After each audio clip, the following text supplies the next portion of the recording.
এখনো তুমি আল্লাহকে ভুলে আছো, এখনো তোমার কাছে তওবার কথা তোমার চিন্তাতে আসে নাই।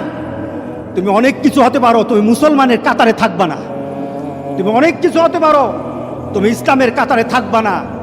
যারা নামাজ পড়ো না, তুমি টের পাও না, মসজিদের দরজা তোমার জন্য বন্ধ হয়ে যাবে। তুমি মনে রেখে দিও, মসজিদের সাথে তোমার সম্পর্ক তোমার হয় নাই, তুমি জান্নাতের দরজাও তুমি খুলতে পারবা না। নামাজের ব্যাপারে আমাদের কোনো সহজতা নাই, কোনো কম্প্রোমাইজ নাই, কারোর সাথে আমার সম্পর্ক নাই। নামাজ আছে তো সম্পর্ক আছে, নামাজ নাই আল্লাহর সাথে তার সম্পর্ক নাই, আমার সাথে তার কোনো সম্পর্ক নাই। আপনি ঘোষণা দেন, পরিবেশ সুন্দর হয়ে যাবে, তওবা কবুল হবে, আল্লাহ আমাদেরকে রক্ষা করবেন, আল্লাহ আমাদেরকে রক্ষা করবেন ইনশাআল্লাহ। আল্লাহর কাছে তওবা করে করে কাঁদি, মাবুদ আমাদেরকে তুমি এই গজব থেকে বাঁচাও, আমাদের গজব থেকে বাঁচাও। আল্লাহ যেন সবাইকে হেফাজত করে, আল্লাহ যেন সবাইকে হেফাজত করে। নামাজ যারা পড়ে না, ঘাড় ধরে ধরে তাদেরকে আনেন। কেন নামাজ পড়বা না? তুমি মুসলমান, এই মুহূর্তে তুমি আমরা এক কাতারে দাঁড়াই। এটা যদি আপনার সন্তান হয়, ধরেন নামাজ পড়তে আসো। মুহাম্মদ সাল্লাল্লাহু আলাইহি সাল্লামের কথা কঠিন ছিল নামাজের ব্যাপারে। রাসূল সাল্লাল্লাহু আলাইহি সাল্লাম বলেছেন, তোমার সন্তান 7 নামাজ শিখাও, তোমার সন্তান 10 নামাজ না পড়লে তার পিটাও। কে বলেছেন? কে বলেছেন? রাসূল বলেছেন।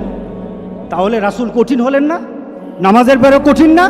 নামাজের ব্যাপারে আমরা কখনো সহজ হব না। সুতরাং আমার রাসূলের কথা হলো, তওবা তো তখন পর্যন্ত। আমার আল্লাহ বলেছেন, লাইসাতিত তাওবাতু লিল্লাযিনা ইয়ামালুনা সাইয়্যাত। একটা মানুষ পাপ করার পর সে তওবাটাকে লেন্দি করে, তওবাটাকে সে দূরে সরিয়ে দেয়, মনে করে এখন না আরো পরে তওবা করব, শালি পরে করতে থাকে, তার জন্য তওবা নাই। হাত্তা ইদা হাদরা আহাদাহুমুল মাউত, যখন মৃত্যুর দুয়ারে চলে যায়, যখন সে কোয়ারেন্টাইনে চলে যায়, যখন সে আইসিইউতে যায়, তখন বললে ইন্নী তুবতুল আন, এখন তওবা করতেছি। আল্লাহ বলেন, এটা আমার কাছে তওবা না।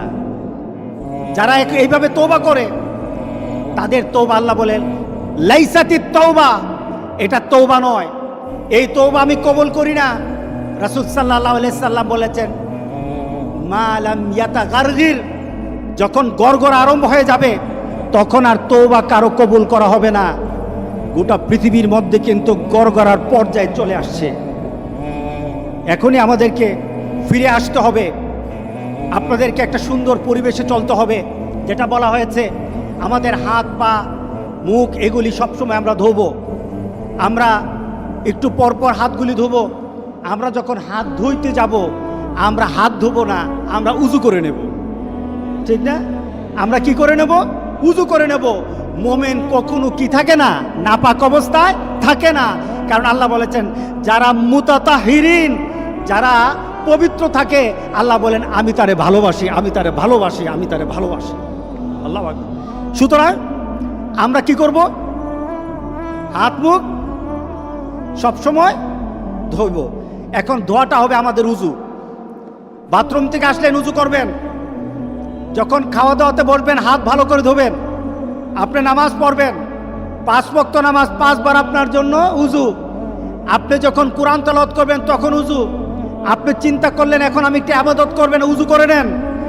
আপনার জন্য বারবার উজুর মাধ্যমে আল্লাহকে সন্তুষ্ট করার একটা পরিবেশ আপনার দেহের মধ্যে সৃষ্টি হয়ে যায়। আত্মার পবিত্রতা তওবা, দেহের পবিত্রতা হলো উজু। আল্লাহ যেন সবাইকে করার তৌফিক দান করে দেয়। দ্বিতীয়ত, সফর বন্ধ করে দেন। এই বাড়িতে বেড়াতে যেতে হবে, ওই বাড়িতে যেতে হবে, বন্ধ করে দেন। এটা নাজায়েজের কিছু না, শরীয়ত বিরোধী কিছু না। রাসূল সাল্লাল্লাহু আলাইহি সাল্লাম বলেছেন, এই ধরনের পরিবেশ হলে এক এলাকায়, যে এলাকায় হয়েছে ওই এলাকায় ঢুকবা না, আর ওই এলাকার মানুষ বের হবে না। এটা রাসূলের কথা। এখন মহামারী কোনো এলাকায় নাই, গোটা পৃথিবীতে হয়ে গেছে। বের করে যাবে না, ওই এলাকায় গেলে বাঁচা যাবে, মহামারী হবে না, এমন কোনো জায়গা বাকি নাই। গোটা পৃথিবীর সবটাই এখন মহামারীর স্থান হয়ে গেছে। বাঁচতে হলে নিজেকে একটু কন্ট্রোল করে আল্লাহর কাছে সাহায্য চাইতে হবে। কার কাছে সাহায্য চাইতে হবে? আল্লাহর কাছে। দ্বিতীয়ত, বাজারে দরকার আছে, বাজার আপনি যাবেন, তবে স্বভাব সুলভ বাজারে যাওয়া হবে না। স্বভাব সুলভ বাজারে যাবেন না। স্বভাব সুলভ কি? মন চায় বাজারে যান, মন চায় আড্ডা দেন, মন চায় চারশোলে বসেন, মন চায় দোকানে গিয়ে বসে থাকেন, এটা আর হবে না। কি বলেন? একটা সুস্থতা পরিবেশ ফিরিয়ে আনতে হবে। কি করতে হবে?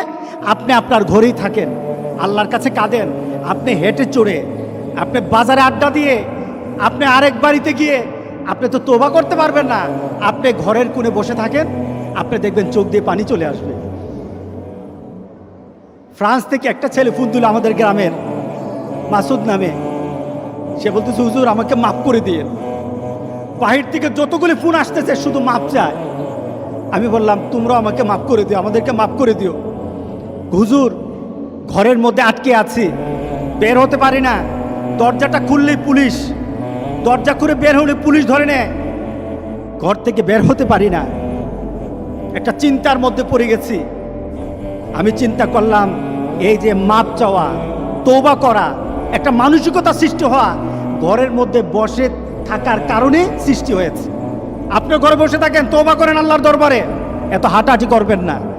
এটা বাংলাদেশ থেকে, বাংলাদেশ সরকারও এটা আমাদেরকে বলতেছে, কিন্তু আমরা শুনছি না। তৃতীয়ত, একটু আমরা সালাম বিনিময় করব। কি করব বলেন? বলেন কি বিনিময় করব? বেশি বেশি করে সালাম, আসসালামু আলাইকুম। দূর থেকে দেখতেছেন আসসালামু আলাইকুম, দূর থেকে দেখতেছেন আসসালামু আলাইকুম। আপনার উপরে সালামের কারণে জবাব কি আসবে? জবাব কি আসবে বলেন? ওয়ালাইকুম সালাম। পারস্পরিক শান্তি আল্লাহর কাছে কামনা করি সালাম বিনিময়ের মাধ্যমে। হ্যান্ডশেক করা দরকার নাই, হাত লাগানো দরকার নাই, কারণ বর্তমান মেডিকেল সায়েন্সের ওরা যখন বলছে যে এটা থেকে একটু বিরত থাকা দরকার আছে, বর্তমান প্রেক্ষাপটে গভর্নমেন্ট থেকে যে অর্ডারগুলি আছে, এরপরে মেডিকেল সায়েন্স থেকে যে কথাগুলি আছে, এগুলি মানো আমাদের দরকার। কারণ মেডিকেল সায়েন্সের কথাগুলি তাদের নিজস্ব কথা নয় তো। এই যে হাত পা মুখ ধোয়ার কথা বলেছে, তারা মেডিকেল সায়েন্সে বলতেছে, কিন্তু ইসলামে আছে কিনা বলেন তো? আছে। তাই এইভাবেই তো বলা হচ্ছে। সুতরাং এই হ্যান্ডশেক করাটা ছেড়ে দিবেন। বাড়িতে মহিলাদেরকে বলবেন যে পাড়া যেন না বেড়ায়, এক বাড়ি থেকে আরেক বাড়িতে যাওয়া দরকার নাই, এক স্থান থেকে একজন স্থানে যাওয়া দরকার নাই, নিজের ঘরে থেকে আল্লাহর কাছে সাহায্য চাওয়া দরকার। কি বলেন? অতিরিক্ত লাগতেছে কথাগুলি? হ্যাঁ, উন্নত দেশে আপনার ছেলের কাছে ফোন দিয়ে দেখেন কি অবস্থা। এবার নিজে চিন্তা করেন, বাংলাদেশে যদি বেড়ে যায় তাহলে বাংলাদেশের অবস্থা ওই দেশের মতো হবে না, আরো কঠিন হয়ে যাবে। এরপর আমাদের যেটা করতে হবে, আমরা নামাজ পড়ব, মসজিদে এসে নামাজ পড়ব, তবে আমরা মসজিদে একত্রিত হব বলে কিছুটা স্বাস্থ্যসম্মতভাবে আসব, নিজেকে একটু পরিষ্কার করে আসব। কারো যদি কাশি থাকে একটু যদি রুমাল নিয়ে আসবেন অথবা নিয়ে আসবেন, যেন কাশি দেওয়ার সময় মুখটা ধরা হয়। এই মুখ ধরা, হাঁচি দেওয়ার সময় মুখ ধরা, এটা ডাক্তাররা বলতেছে নাকি মুহাম্মদ সাল্লাল্লাহু আলাইহি সাল্লাম বলছে? বলেন। কাশি দেওয়ার সময় আপনি কাশি দিলেন, হাঁচি দিলেন, এই মুহূর্তে আপনার মুখে হাত দিবেন অথবা রুমাল ধরবেন, এটাকে আটকে দিবেন। এটার কথা কি ডাক্তার বলেছে নাকি রাসূল বলেছে? রাসূল বলেছে। এটা আমার রাসূলের কথা। ডাক্তার বলেছে বলে মানবো তা নয়, আমি আমার রাসূলের কথা অনুযায়ী এটা আমাকে আমল করতে হবে, ঠিক না? শুধু এখন নাকি সবসময়? সবসময় করতে হবে, তবে এখন সতর্ক থাকতে হবে। কিছু অ্যান্টি ব্যাকটেরিয়া কিছু জিনিসপত্র আমাদের সাথে একটু থাকা দরকার, কারণ এটার স্রষ্টাও কিন্তু আল্লাহ। এটা সিস্টেম আল্লাহ এভাবে দিয়েছেন, এভাবে আমাদেরকে হাত ধুতে হবে। মানে কি? হাতের পয়জন, হাতের মধ্যে যত ব্যাকটেরিয়া আছে এটা দূর করে দেবো, এরপরে খাবো। এটা আমার রাসূলের সুন্নত। আমাদের এইভাবে একটা হাইজিনিক পরিবেশ করতে হবে। আমি মসজিদে, বাকি সব মসজিদগুলি যারা আপনারা আমার কথা শুনবেন, আপনারা এই মসজিদগুলির মধ্যে এগুলি চালু করে দিবেন। যদি মসজিদগুলির মধ্যে আমাদেরকে যারা আসতে হয়, তাহলে আমাদেরকে মসজিদগুলি চালু রাখতে হবে। কি বলেন?